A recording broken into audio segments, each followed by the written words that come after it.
Hello there guys, we're just going to get right into this. This is why I drive a 2009 Honda Civic in the year of 2026. Let's get it. So this car specifically is a 2009 8th generation Honda Civic Si with the 1.4 litre I-Vtec engine with a 6-speed manual. The Si spec is mainly cosmetic, so what it has is colour-coded trims, a Type R style front grille, grey colour alloys with a few grey bits on the inside, half leather, half upholstery seats, chrome door handles and fuel cap. So the things I like about the car, it's cheap to buy, cheap to run and insure. The other things I like about it is the engine. It loves to rev and it's a lot of fun getting it up to speed. I mean, this isn't a powerful vehicle. I think some websites list it at 98 or 99 horsepower, but for argument's sake, let's just say 100 because, you know, rounding up is fun. With the 6-speed manual, it lets you get the most out of it. And the fact that it's a very revvy engine, it's a lot of fun to drive. I think the red line on it is about 6,500 or 7,500 RPM. I'll have to get a picture up. These I-Vtecs, no matter how hard you're thrashing it, it's always going to be tuning itself for maximum fuel efficiency. So that's something really good to know. And the engine noise as well is just fantastic with the modifications, which I'll touch on later if you stick around. The fuel economy is excellent. I average about 48 miles to the gallon. Now that's a mixed driving of me going to work with some long journeys as well thrown around in the month or two, and that's pretty much what I get. I've actually gotten 60 miles to the gallon out of this at one point, and that was on a motorway where it was just mainly smart motorways with 60 miles per hour. The car is very spacious on the inside with Honda's magic seats. The boot space is huge. Now I've got small children, so I'm able to get prams and all this stuff in like quite easily with shopping. I've also got a small 10-inch Kenwood down-firing subwoofer, and everything just fits in nicely. There's also a false floor in there as well. Well, that space is actually for your spare wheel, but they don't give one as standard. So what they give you instead is like a weird jelly-like thing, and I don't think that's good. So I got a spare wheel off the internet. I think it was on eBay for about 100 quid. Comes with all the bits and pieces. These cars, they handle surprisingly well on the corners. Like I'm able to, you know, keep my foot down on the throttle quite a bit whilst powering through corners, and again, that's a lot of fun as well. I didn't really expect like an entry-level commuter Honda Civic to handle this well on the corners. It's actually quite surprising. I love the color that I bought this car in. So the color is specifically deep sapphire blue, and along with the styling, it really makes it not look like a 17-year-old car. And you know, once you polish it up a little bit, which I can do a video on later, how I keep the car very nice and clean, you really don't feel like you're driving a car from the late 2000s. It's great. Also, reliability is top notch. Now I drive about 15,000 miles a year and it hasn't failed me once. Maintenance. So when I got the car, it had 62,000 miles on it. It's now at 130,000 miles, and this is how we've kept it alive.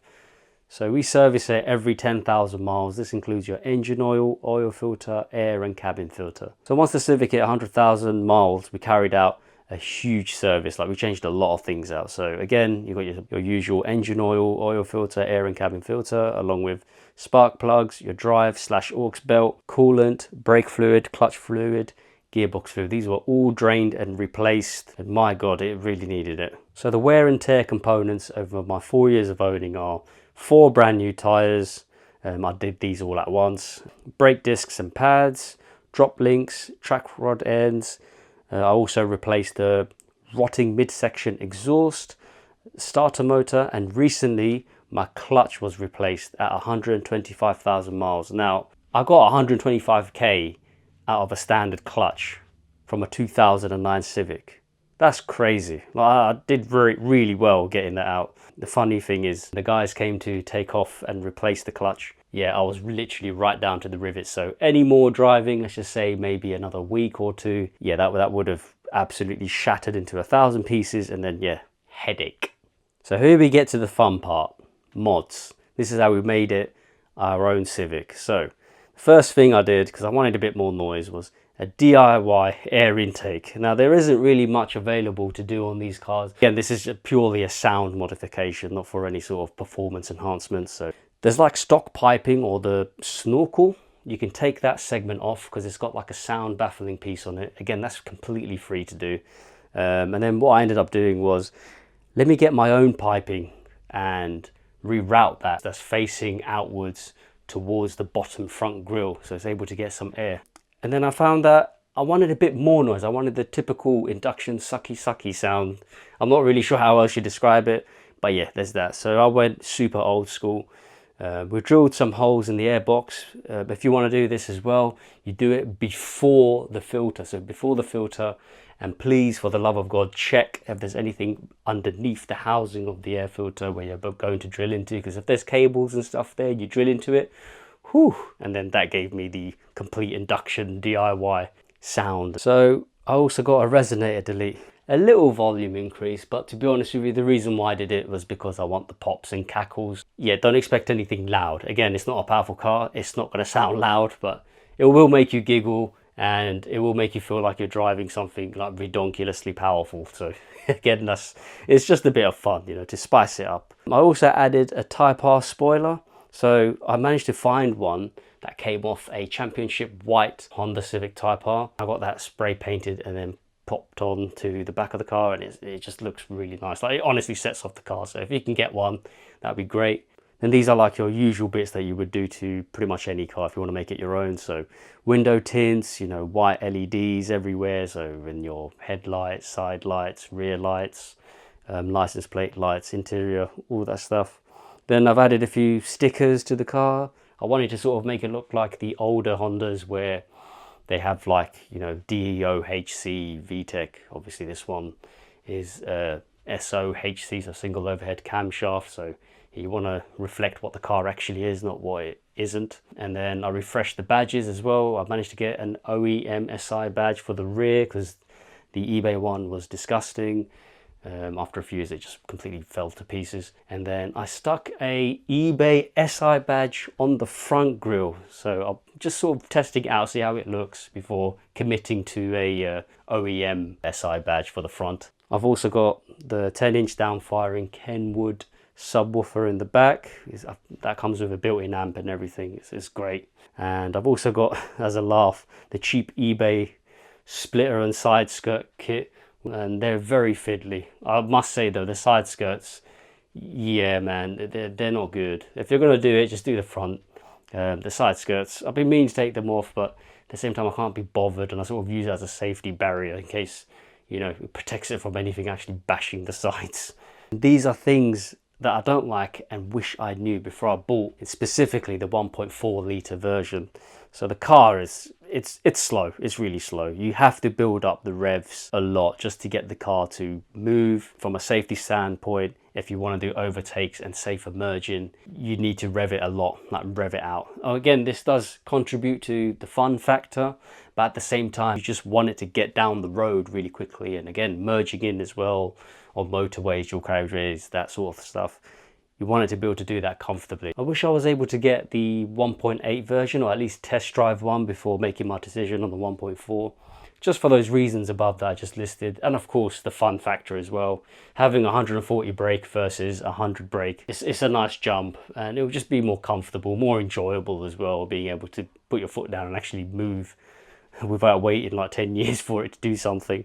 But the caveats are, you know, you're going to drink more fuel on your day-to-day city driving. When you're doing your motorway driving, it's actually pretty much on par with the 1.4. So that's pretty decent, but most of the time I'm not doing motorway driving. So yeah, I will end up consuming more fuel. The insurance will obviously be a little bit more, along with the road tax as well. So those are things definitely to consider.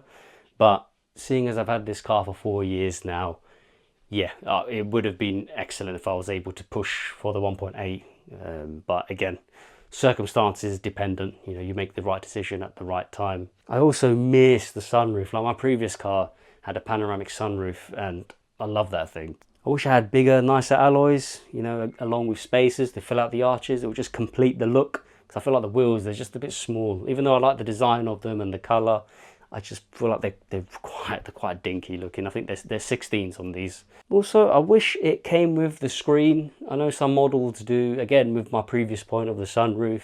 But yeah, they tend to go for a bit more money, and then they're not necessarily in that SI spec either. I can always add one in later, but I'd want one that's actually not laggy at all. So I'll be looking to spend maybe £300 to £500, but again, it's just a screen. I don't really need it for anything else. I've got a phone holder that I can plug into the CD section of the car that suspends my phone. I can use that, you know, for your sat nav and all that stuff. I don't really use the Apple Play or Android Auto.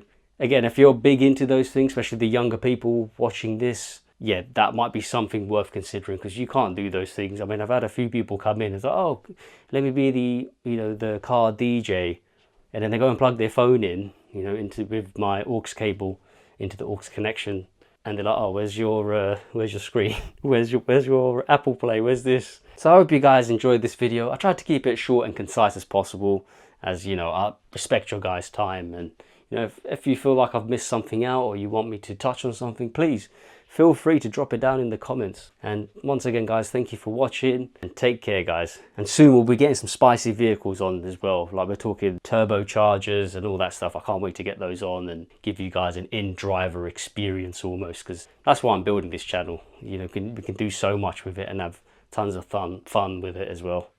So yeah, take care, guys. Bye bye.